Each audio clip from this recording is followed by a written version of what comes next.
अस्सलामु अलैकुम दोस्तों। चांद हमारी जमीन से तकरीबन 3,84,400 किलोमीटर के फासले पर मौजूद है और आज से तकरीबन 50 साल पहले यानी 20 जुलाई 1969 को पहली बार इंसान ने यह फासला अबूर करके चांद पर कदम रखा।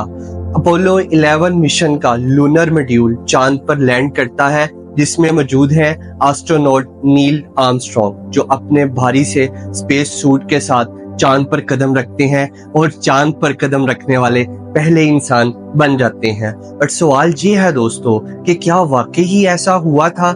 आज 50 से ज्यादा साल गुजरने के बाद लोग ये मानने से ही इनकार कर देते हैं कि इंसान चांद पर गए थे और इस बारे में मुख्तलिफ थ्योरीज बनाते हैं कि ये पूरी चीज अपोलो 11 का मिशन एक दिखावा था और अमेरिका ने इस पूरे ड्रामे को अर्थ पर ही फिल्माया था और पूरी दुनिया से झूठ बोला कि इंसान ने चांद पर कदम रखा है। आखिर क्या है इस सब की सच्चाई?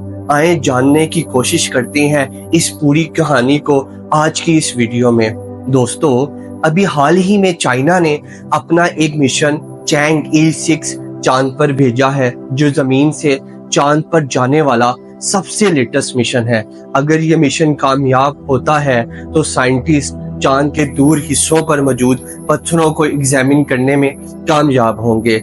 यहाँ आपको ये बताएं कि चाइना के ताउन से पाकिस्तान जैसी अंडर डेवलप कंट्री ने भी अपना एक सैटेलाइट चांद के ऑर्बिट में छोड़ा है, जिसका काम चांद की सतह की तस्वीरें लेना है।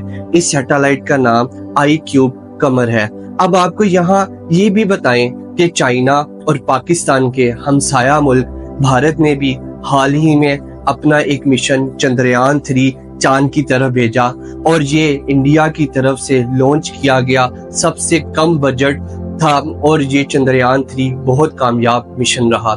इंडियन साइंटिस्ट ने चंद्रयान 3 को इंतहाई खूबसूरती से डिजाइन किया और इस पूरे मिशन को लाइव टेलीविजन पर दिखाया गया। 23 अगस्त 2023 को चंद्रयान 3 मिशन के विक्रम मॉड्यूल चांद पर लैंड करता है, जिसका मकसद चांद की सतह की ऑब्जर्वेशन लेना है। साइंटिस्ट ने इन ऑब्जर्वेशन से पता चला है कि चांद की जमीन में सल्फर और ऑक्सीजन की एक बहुत बड़ी क्वांटिटी मौजूद है।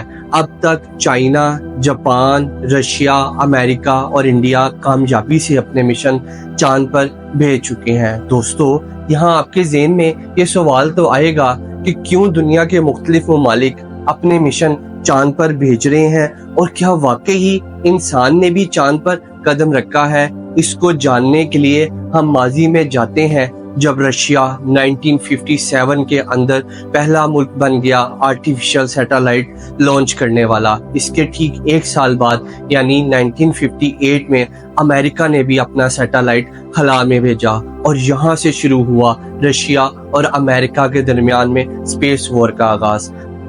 25 मई 1961 को अमेरिकन सदर जॉन एफ कैनेडी ने पब्लिक में ये ऐलान किया कि वो अगले 10 साल के अंदर इंसान को चांद पर ले जाएंगे और इसके ठीक 8 साल बाद नासा ने अपोलो 11 का मिशन लॉन्च किया, जिसका मकसद 3 एस्ट्रोनॉट्स को चांद पर ले जाना है। इंसान की चांद पर ये लैंडिंग को 650 मिलियन पीपल्स ने लाइव अपने टेलीविजन पर देखा और नील आर्मस्ट्रॉन्ग चांद पर कदम रखने वाले पहले इंसान बन गए।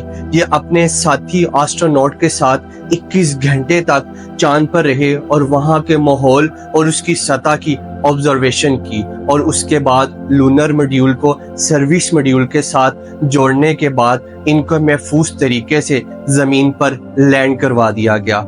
इन एस्ट्रोनॉट्स के जमीन पर लैंडिंग के बाद पूरे अमेरिका में टेक्नोलॉजी सुपरमेसी का जश्न मनाया गया कि जॉन एफ कैनेडी ने जो कहा था वो सच कर दिखाया। लेकिन यहाँ हैरानी की बात यह है कि 1970 में ये डिकेड खत्म हो जाना था, लेकिन ठीक एक साल पहले ही यानी 1969 में इंसान ने चांद पर कदम रख दिया।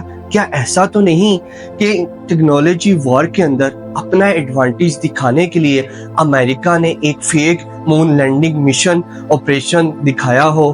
یہ اور ایسی بہت ساری تھیوریز بتائی جاتی ہیں، لیکن دوستو حقیقت یہی ہے کہ یہ سب تھیوریز کو بہت بار ڈیبگ کیا گیا ہے۔ اگر یہ امریکہ کی طرف سے ایک فیک مشن ہوتا جو اس نے دنیا کو بے وقوف بنانے کے لیے کیا تھا تو رشیا اسے کبھی نہ مانتا۔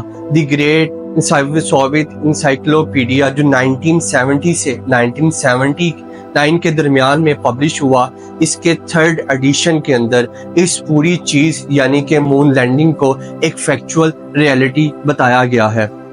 ان سب ایویڈنس سے یہ پتا چلتا ہے کہ انسان نے کامیابی کے ساتھ چاند پر قدم رکھا ہے۔ اس کامیاب مون لینڈنگ کے باوجود بھی ناسا کو شدید تنقید کا سامنا کرنا پڑا، کیونکہ اس مشن پر اتنا پیسہ خرچ ہوا تھا جس سے تقریباً 12 ہارورڈ جیسی یونیورسٹیاں بنائی جا سکتی تھیں، اور اس پیسے کو امریکن عوام کی فلاح و بہبود کے لیے بھی خرچ کیا جا سکتا تھا۔ اس مشن پر تقریباً $24 بلین کا خرچ آیا تھا، اور یہی وہ وجہ ہے کہ ناسا نے دوبارہ ہیومن مون مشن لانچ نہیں کیا۔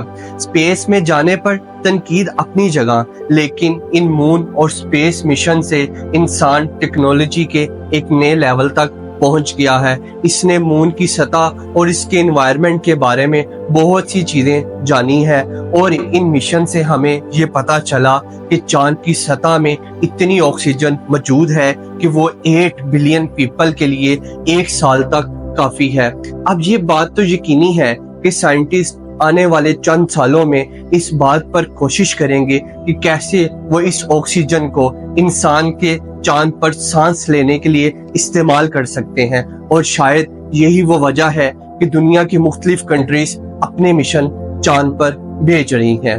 آج کی اس ویڈیو میں اتنا ہی، اگلی ویڈیو میں ملتے ہیں ایک نئے ٹاپک کے ساتھ۔ اللہ حافظ۔